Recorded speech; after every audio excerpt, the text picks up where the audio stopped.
When we approach ancient scripture, we bring the expectation of a flat timeline. We look for a linear sequence of disconnected fables and isolated heroes, overlapping from a distant past toward us. Looking closer reveals a different geometry. Events in one era mirror those in another with strange precision, structural lattice where narrative arcs function as recurring patterns, processing events into a stable topological record. The Qur'an provides the blueprint for its own architecture, the chainmail of Dawood. In this model, every name, every verse, and every event serves as an interlocking ring of iron. Each ring touches 6 others. A single thread, when pulled, causes the entire armor to shift and react. No part is isolated from the tension of the whole. Decoding this requires a shift in perspective.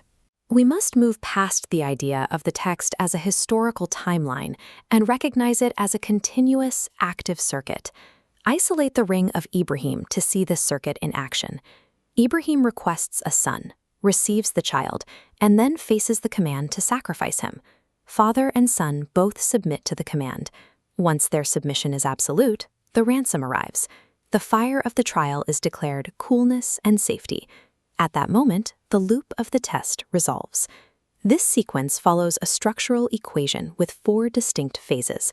A request is initiated, an apparent loss occurs, the subject enters a state of containment, and finally, restoration is achieved. Pulling the Ibrāhīm ring brings other narratives into alignment.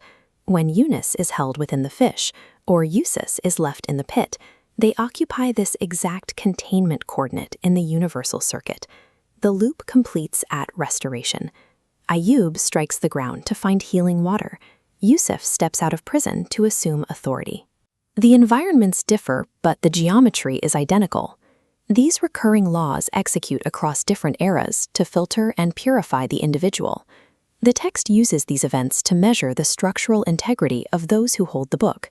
A system this organized implies a counterforce. To understand the armor, we have to look at what it is designed to resist. Iblīs, or Shaitan, functions as an operator, a force of entropy within the system. This entity acts as a diagnostic tool, testing the conductivity of the human circuit. This entropy is visible in the death of King Solomon. He passes away while leaning on his staff, remaining propped up and silent while his workers continue their labor, unaware that the authority they serve is already gone. This event marks an illusion window. It is a specific gap in the system where the outward appearance of authority remains present, though the internal source has been disconnected. The Shaitan operator exploits this window, creating a distortion loop. It tests whether the observer will follow the hollow illusion or maintain the true signal. The diagnostic test activates automatically whenever human authority loses its divine grounding. It is the built-in mechanism that separates the noise from the truth. Viewing the system in its entirety reveals that every apparent break in the text serves as a hidden, load-bearing link, sustaining the tension of the complete armor. The evidence of this system is found in its outcomes. The fire cools for Ibrāhīm, the iron softens for Dawood, and the water splits for Musa. These events are not disparate miracles, but the result of an unbroken loop designed to distinguish truth from illusion. The chainmail functions as a Mobius strip. We aren't viewing a flat history from the outside. We're caught inside the loop.